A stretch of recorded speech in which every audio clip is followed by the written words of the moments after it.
teman-teman, balik lagi di YouTube channel aku. Di sini aku mau melanjutkan lagi pembelajaran pelatihan pendidikan inklusif. Dan ini aku udah sampai di aktivitas 3, topik 2, tema 4. Nah, untuk aktivitas 3-nya ini memperkaya pemahaman, menguatkan pemahaman lewat tayangan video. Nah, di sini memahami praktik pengajaran langsung dan prompt. Bapak dan Ibu silakan membaca artikel dan menonton video yang telah disediakan. Saat menyimak, mohon tidak hanya memahami isi materi, tetapi juga mencatat hal-hal penting serta merefleksikan kaitannya dengan praktik pembelajaran kelas. Ini ada 3 tugasnya. Yang pertama, catat gagasan utama, kutipan penting atau strategi yang menarik perhatian Anda.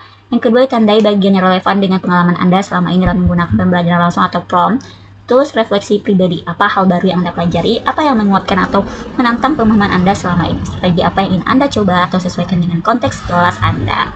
Ini videonya yang akan kita tonton, kemudian ini artikelnya yang akan kita baca, tinggal diklik aja. Nah, pokoknya gitu ya teman-teman. Kalau misalkan udah, baru kita upload tugasnya. Nah, ini udah kebuka untuk artikelnya, ini dia.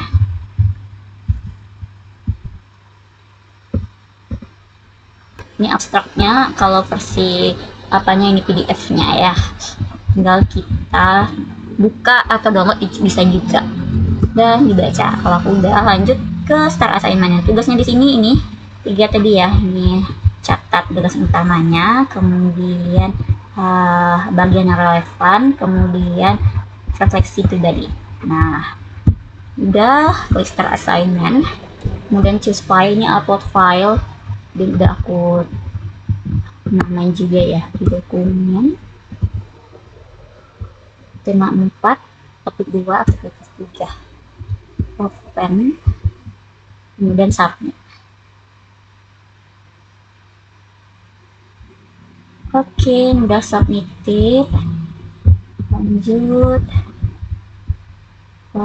Tinggal 2 aktivitas lagi yang akan aku kerjakan di topik 2 tema 4 ini. Demikian teman-teman untuk aktivitas 3-nya. Semoga bermanfaat. Bye bye.